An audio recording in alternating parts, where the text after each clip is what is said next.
Bonjour à tous, j'espère que vous allez bien. On se retrouve aujourd'hui pour le vlogmas numéro 4. On approche tranquillement de Noël quand même. J'ai mis mon beau t-shirt Muse aujourd'hui. Je l'aime trop avec ma petite veste beige. Je le trouve beaucoup trop canon ce t-shirt. Alors déjà, je voulais commencer par vous parler de quoi?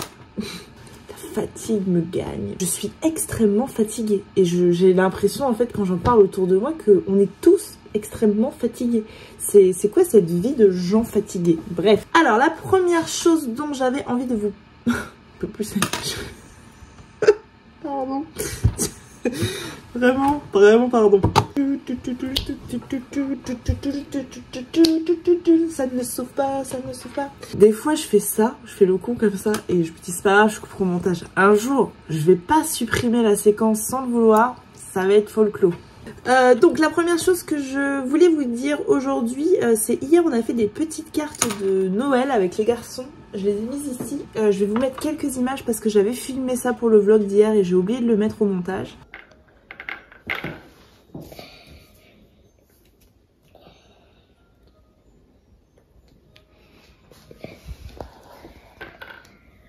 Tu peux remettre un peu de blanc dans celui-là, t'as vu, on n'en a pas assez. Pas lequel? Celui-là? Ouais. C'est de là? Ouais, tu peux un petit peu remettre du blanc. Ça, c'est la première petite carte d'Owen. Dessus, je vais ajouter un petit nœud. Et peut-être qu'en bas, tu peux rajouter Joyeux Noël, Owen, non, tu crois pas? Oui. On pourra l'écrire. Joyeux Noël, maîtresse. Et c'est moi que tu m'écris juste le Joyeux Noël. Ok, ça marche. C'est rapide et efficace, hein, cette petite carte. Donc voilà, vous avez vu nos petites cartes. C'est hyper... En fait, c'est simple, mais efficace. Les garçons, voilà, je suis très contente de faire ça. Parfois, vous savez, vous sentez que vous pouvez vous lancer dans une activité, mais il faudrait surtout pas que ça dure 2 heures. Et hier, c'était un peu le mood. Et donc, je leur ai dit, on va faire des petites cartes pour les maîtresses. Et donc, voilà, ça donne ça. J'ai récupéré du colis que m'a fait Julie cette semaine, sa petite ficelle, et je me suis dit voilà, j'allais ajouter les petits nœuds dessus. Donc des petites cartes pour les mamies, enfin les arrière-grand-mères des garçons et les maîtresses. Et sinon hier j'ai attaqué un autre livre, j'allais le chercher pour en parler avec vous. Ce matin j'ai fait, ce midi j'ai fait des photos. J'ai plein de bazar à ranger un peu partout du coup. On fera ça après. Du coup, j'ai attaqué ça hier de Anne Jacobs, Café Angel, une nouvelle ère. C'est donc un des 2 romans qui est paru dans la toute nouvelle collection HarperCollins, Au gré du monde. Et donc là, on est à la fin de la Seconde Guerre mondiale. On est en 1945. On est avec Hilde. Et Hilde, ça y est, la guerre est finie. Et elle a qu'une envie, en fait, c'est de reprendre en main le Café Angel, le café de ses parents. On est en Allemagne, on est du côté allemand. Elle a envie de redorer ce café qui avait énormément de succès avant la guerre. Voilà, il y a beaucoup d'artistes qui passaient. C'est un peu la fierté où on mettait toutes les photos des artistes qui passaient, etc. Donc elle a envie un petit peu de relancer ça dans un contexte qui est complètement différent, où on était avant dans une Allemagne avec une montée du nazisme, et puis là on est dans une Allemagne qui est occupée un petit peu par les Américains, puisque voilà, la guerre vient de se terminer. Elle ne peut compter que sur elle et sa mère, puisque son père et ses frères, ou son frère, je sais plus, ne sont pas revenus du front. Je dis pas qu'ils sont morts, mais je dis que pour l'instant ils sont pas revenus. Et puis il y a une autre jeune femme qu'on suit, qui a eu un destin un petit peu tragique, qui s'appelle Louisa, et en fait on comprend que Louisa est la copine de la cousine de Hilde, mais elles ne se connaissent pas, elles n'ont jamais entendu parler de l'une de l'autre. En fait son père, Hilde, a donc une sœur, et il n'a pas vraiment parlé de cette sœur, et cette jeune femme va apparaître au Café Angel. Voilà un petit peu pour l'histoire. Je découvre, j'ai lu 140 pages. Alors au début je me suis dit oulala, il y a beaucoup de personnages, c'est compliqué. Et puis finalement non. Voilà, je me suis focus sur les personnages principaux, ne pas toujours remettre qui est qui. Je crois que pour l'instant c'est pas très grave. J'aime beaucoup l'ambiance. On est sur sur un pays perdant qui a été odieux, mais en même temps les gens n'ont pas forcément tous choisi le camp nazi, et voilà, enfin, je veux dire, des fois ton pays prend des décisions que pour lesquels tu n'es absolument pas d'accord, mais tu es dans ce pays, donc tu n'as pas le choix.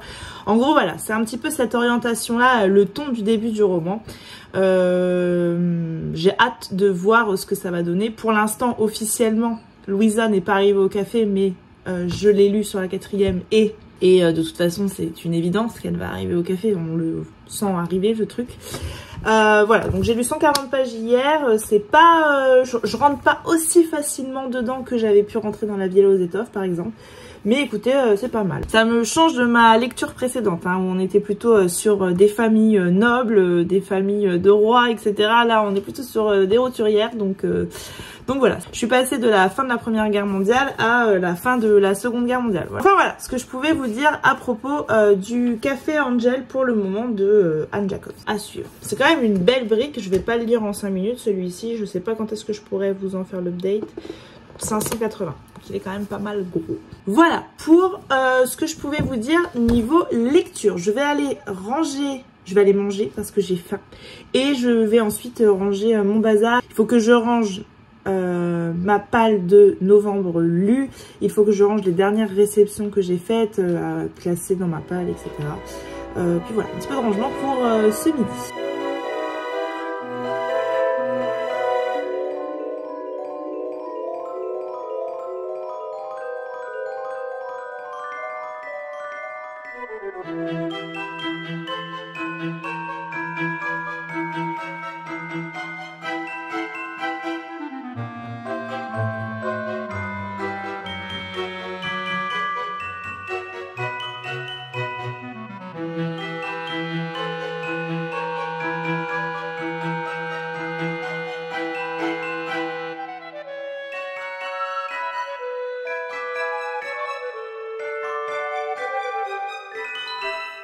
Je vous reprends un tout petit peu plus tard dans la journée.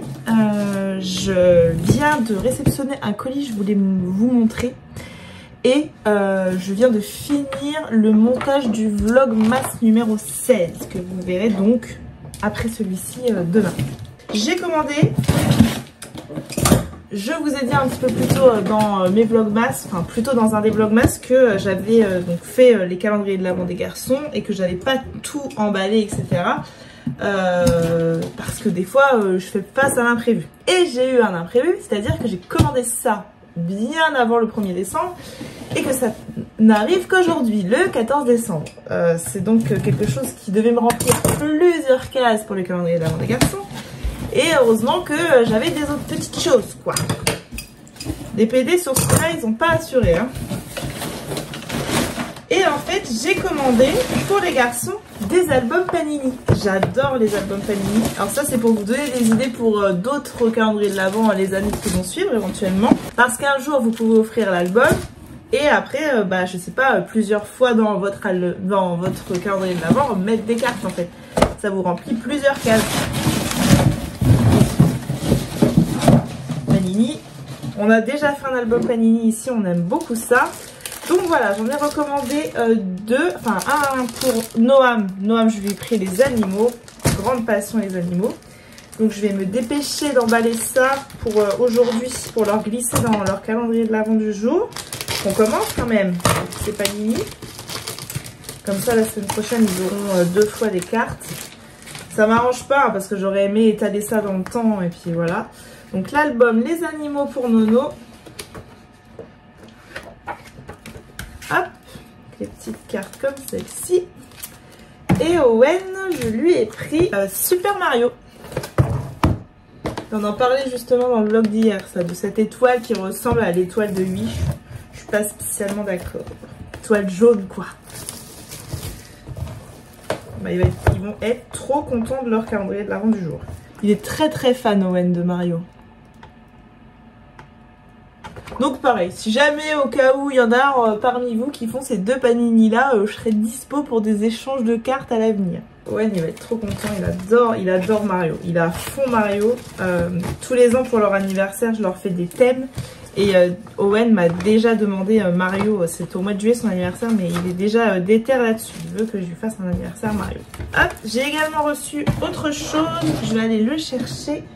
J'ai également reçu au courrier ce midi de la part des éditions du Cherche Midi une petite nouveauté qui va sortir. Est-ce que Benoît m'a remis la date?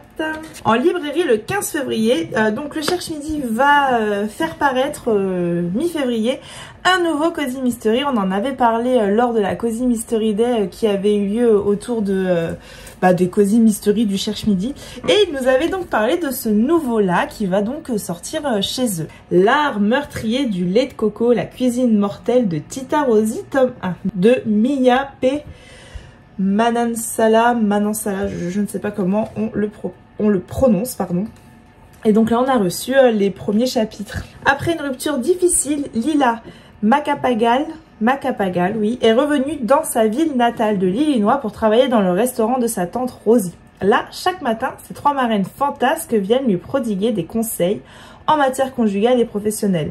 Impossible d'échapper à cette tradition, surtout quand la famille vient des Philippines. Heureusement, Lila, la cuisine de Tita Rossi, qui, si elle n'est pas très instagrammable, est très réconfortante. Et elle a près d'elle Nissa, son chien, Adina, sa meilleure amie de toujours, ainsi que son ex-petite ami Derek, qui s'est improvisé critique gastronomique.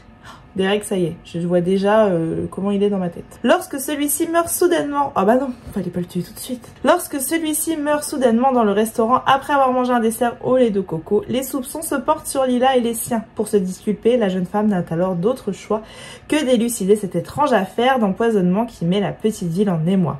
L'art meurtrier du lait de coco, le lauréat du prix Agatha du meilleur premier roman, nous permet de faire connaissance avec une famille aussi excentrique que chaleureuse et annonce une série hautement addictive. Pour ajouter à notre plaisir, cette première enquête de Lila, aussi passionnante que jubilatoire, nous fait découvrir la cuisine des Philippines grâce aux recettes incluses dans le livre.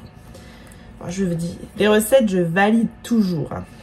D'ailleurs, je vois que dans l'extrait qu'on a reçu, il y a une recette. Poulet adobo de Tita Rossi. Donc voilà, un très grand merci Benoît pour ce petit envoi presse. Je vais découvrir avec grand plaisir les premiers chapitres et je suis très curieuse de ce nouveau Cozy Mystery. Bon, je vais vous laisser parce que j'ai un rendez-vous très important après. Je vais clôturer donc ce vlog ici. Comme d'habitude, j'espère qu'il vous aura plu. Les 2 vlogmas prochains seront des vlogmas face cam. Je vous laisserai découvrir ça sur les jours à venir. Comme d'habitude, n'hésitez pas à prendre le temps de liker, commenter. Je vous dis la même chose tous les jours là pendant ces vlogmas. Et moi, donc, je vous dis à demain pour un nouveau vlogmas, plutôt drôle cette fois-ci, enfin je l'espère. Je vous fais des bisous, bye.